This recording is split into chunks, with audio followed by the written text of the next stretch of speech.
begin imagining which section they'll belong to. However, the headmistress issues a reminder. Dreams don't come for free. You'll each face a test tailored to your unique abilities to determine your placement. The tests begin with the fire control section. Students are tasked with lighting a candle using only their hands. The committee observes closely, paying attention to how well each student channels their energy. One unfortunate boy can only manage to produce smoke, causing the judges to cough and label him the first failure of the day. When it's Rena's turn, she performs exceptionally well, demonstrating her incredible talent and easily passing the test. Next is the animal communication section, where students are asked to interact with a dog and extract specific information like its name and address. While some succeed, others struggle and fail the task. The object attraction section follows. Most of the students excel here, except for one overconfident girl who accidentally pushes objects away instead of pulling them closer. In the process, she breaks a vase and nearly injures the judges, resulting in her being labeled a failure. The flying section is up next, with students being asked to demonstrate their flight abilities. Joe,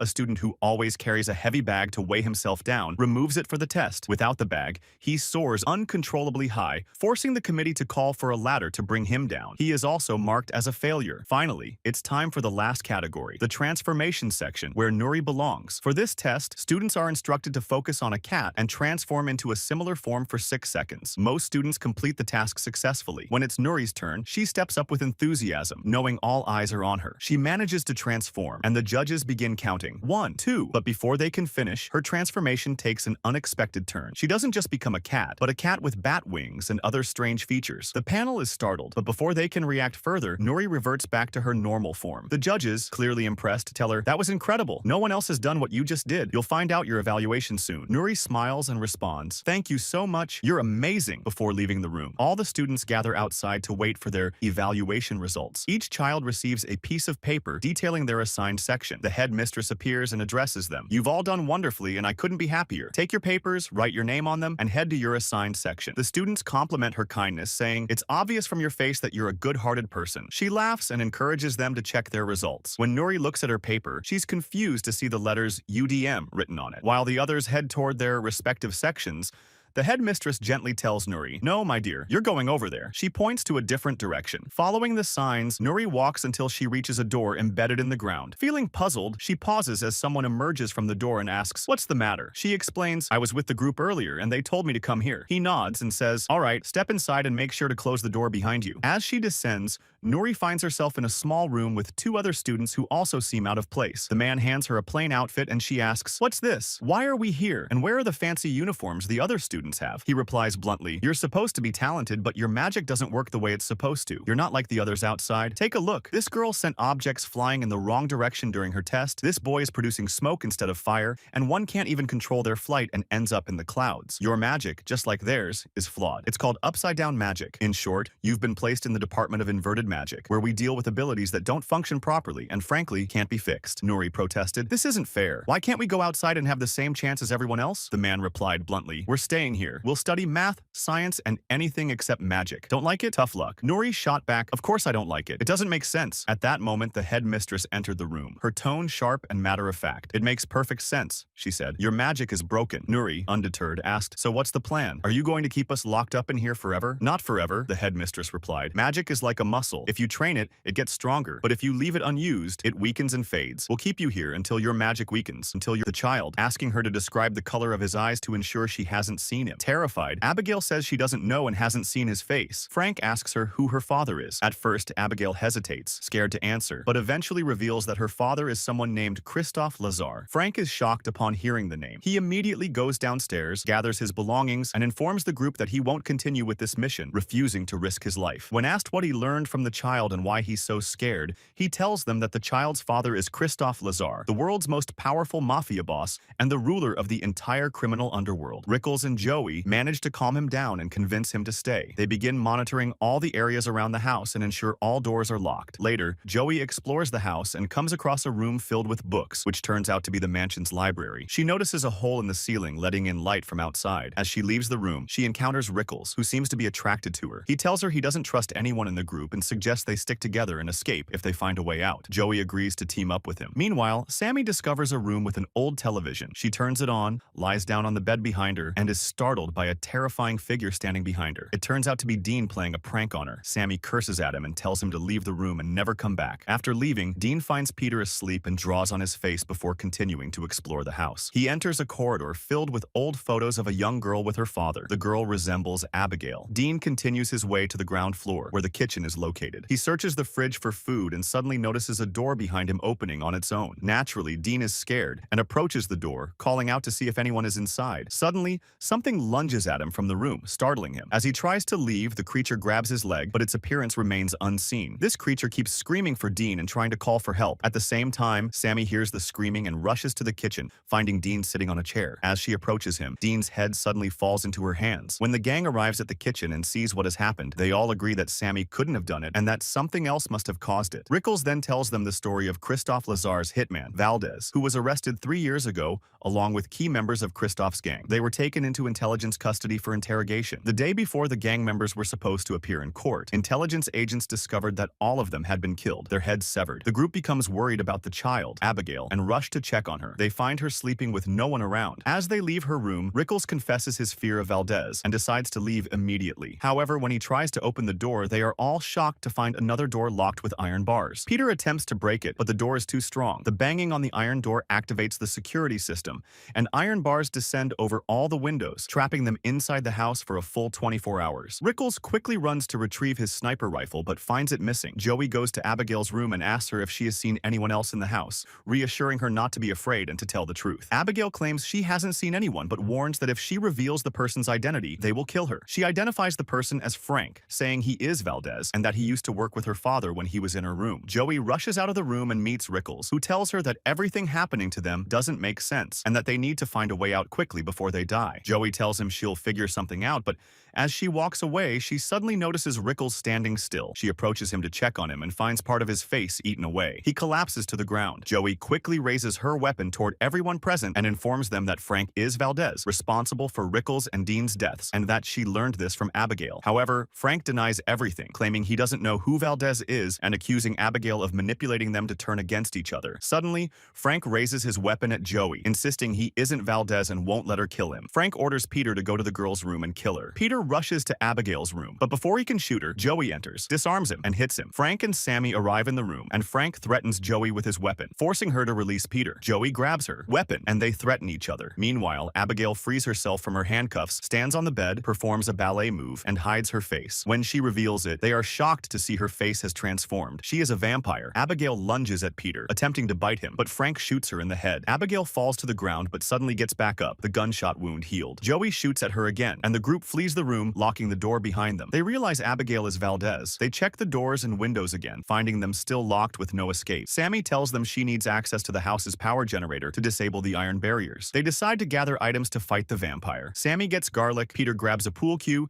and Frank sharpens a wooden stake. Joey refuses to join them, doubting they can defeat Abigail with these tools. Frank, Sammy, and Peter return to Abigail's room, finding it empty. They hear music coming from another room and follow the sound, discovering Abigail in a dress, dancing ballet with Dean's headless body. Sammy attacks her, but Abigail strikes her, taking the garlic and sniffing it before hitting Sammy. Frank tries to defend Sammy, but Abigail overpowers him, knocking him to the ground. When Peter approaches to fight her, she knocks him down as well and takes the cross from his necklace, using it to stab him in the chest repeatedly, puncturing his chest. Frank attempts to stab her with his wooden stake, but Abigail grabs it and stabs him in the leg. The group retreats to Joey, who helps them and reminds them about the sedative-filled syringe, the only thing that might work on Abigail. They agree to split up and search for the girl, planning to alert each other via earpieces or by shouting. Sammy enters a hallway filled with spiders and bats, becoming scared and retreating backward until she falls into a swimming pool filled with corpses. She screams as she navigates through the bodies and manages to get out. Meanwhile, Peter encounters Abigail and runs, shouting through the earpiece that she's chasing him. Abigail chases him while dancing ballet. Suddenly, a door opens in front of Peter, causing him to collide with it and fall down a staircase. Frank emerges from the door and tries to run,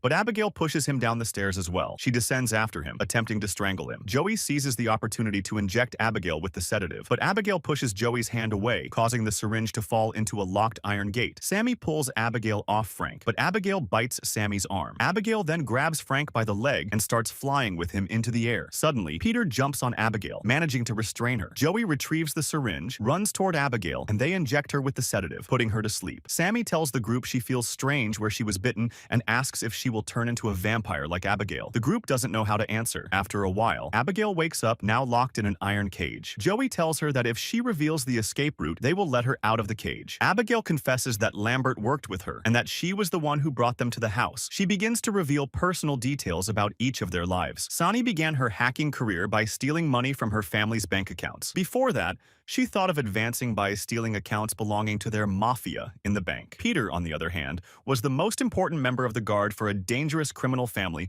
that competed with them. He eliminated a large number of their mafia members. He was also constantly bullied for his apparent foolishness. Frank infiltrated their mafia, pretending to be one of them. Eventually, he left the police force and became a criminal just like them. Lastly, Joey was a former military doctor who was fired from her job due to her addiction to alcohol. She left her son with his father and never thought of contacting him again. Previously, she performed a dangerous operation on a criminal who was part of their gang. She informed them that everyone present had done something to upset her father, Lazar. She explained that they only brought people who had angered him. Abigail then made them an offer, them live. Frank became upset and told them they needed to get rid of her. However, Joey calmed him down and told him to wait until they left the place. Abigail then made another offer, saying she would let the one who freed her from the cage live. Peter apologizes to them, grabs his weapon, and approaches the cage to open it for Abigail. Joey shoots Peter in the side, takes his weapon, and asks Frank to guard Abigail. Joey takes Peter to treat his wound. After everyone leaves, Frank asks Abigail to tell him about the escape route, promising to free her. Abigail tells him there is a book in the library room that needs to be pulled to reveal a secret passage. Frank thanks her, but leaves without opening the cage. Abigail reminds him of his promise and how he didn't keep it. Suddenly, she breaks the cage door, jumps on him, and attacks him. At that moment,